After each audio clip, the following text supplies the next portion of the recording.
رمضان ایمانا و احتسابا غفر له ما تقدم من ذنبه.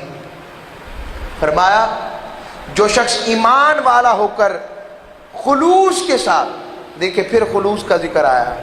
خالصیت بہت بڑی نعمت ہے. اللہ نے فیصلے میں اللہ اتنا اجر شاید مومن کے عمل پر نہیں دیتا جتنا مومن کی نیت پر دیتا.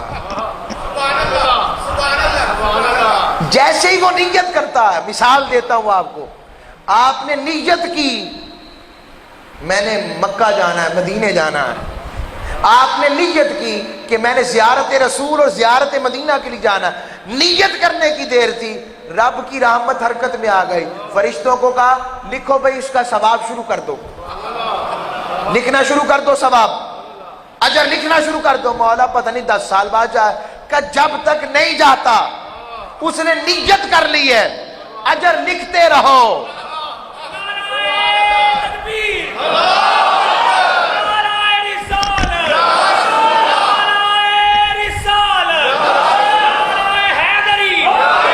اجر لکھتے رہو، اجر لکھتے رہو. اب دیکھیں رب کی رحمت اپنے بندوں پر سے کیسی طرفداری کرتی ہے.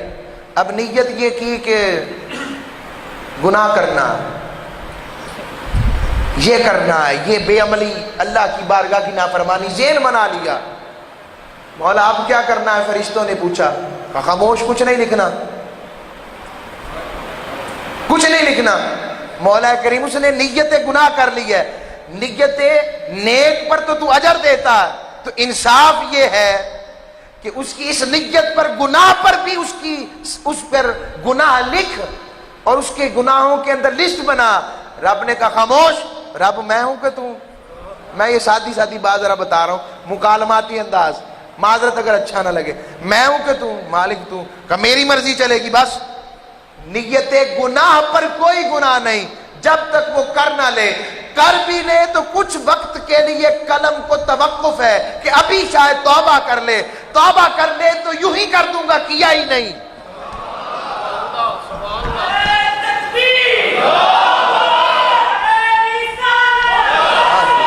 میں قربان جاؤں مالک تجھ پر، کیا ہی نہیں.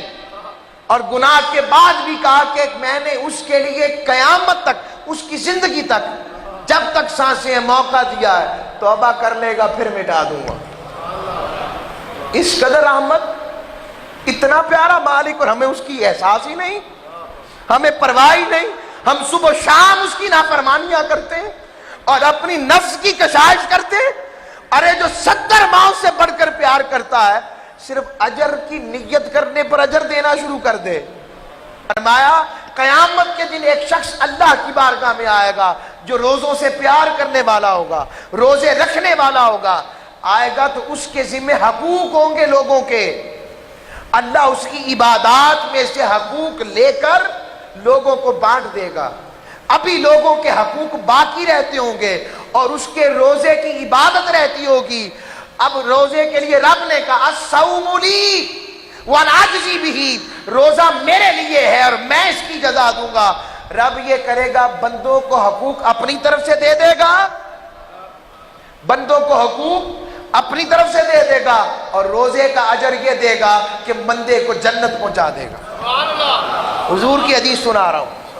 اب روزے کا اجر کیا لکھنا ہے مالک؟ کہا کہ قرآن پڑھنے کے ایک حرف پر 10 نیکیاں، فلاں پر اتنی، فلاں پر اتنی. روزے کا اجر کیا لکھنا ہے؟ کہا اس کا اجر نہیں لکھنا بلکہ یہ جملہ لکھنا ہے، روزہ میرے لیے ہے، میں جزا دوں گا. اور یہ نہیں کہ 30 روزوں کی جزا، نہیں، ہر روزے پر یہ جملہ ہے. فرشتے نے کتاب عمل میں لکھ دیا ہے، روزہ میرے لیے ہے، میں جزا دوں گا، روزہ میرے لیے ہے، میں جزا دوں گا.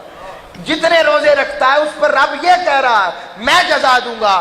اور کچھ نے کہا کہ الصوم لی وانا اجزی بہ، رب بھی بھوک پیاس سے پاک، اور انسان جب روزہ رکھتا ہے تو اللہ کی صفات اس پر رنگ چڑھ جاتا ہے اور اندر نور پیدا ہوتا ہے. اور الصوم لی وانا اجزی بہ کہہ کر رب نے کہا ہے، یہ بات فرمائی ہے کہ روزہ میرے لیے ہے، اور لوگوں سنو، میں ہی اس کا اجر ہوں.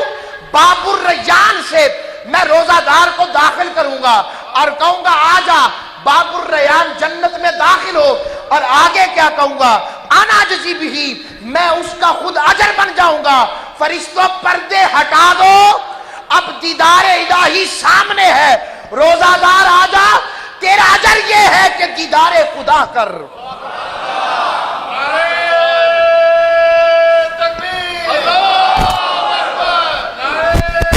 بس دیدار الہی روزے کا اجر ہے. ارے روزہ کیوں چھوڑتے ہو؟ ارے اس کا اجر دیدار الہی ہے، وہی دیدار جو معراج پر مصطفیٰ کو ملا. وہ دیدار الہی کی خیرات ملے گی. روزہ عام عبادت نہیں، یہ قربت الہی کا ذریعہ ہے، یہ اللہ کی صفات کے حامل ہونے کا ذریعہ ہے. آج اس بات کا تہیہ کریں کہ یہ روزہ روزہ نہ رہے، یاد الہی کا مسکن بن جائے، ذکر الہی کا محور بن جائے، قربت الہی کا بہانہ بن جائے. مولا کریم کے شدت گرمی میں بیٹھے ہیں، تو دیکھ رہا ہے. اس کے صدقے، ان کے روزوں کے صدقے انہیں اپنے جلووں کی خیرات دے، انہیں اپنے مصطفیٰ کے جلووں کی خیرات دے. وما علیہ الا البلاغ.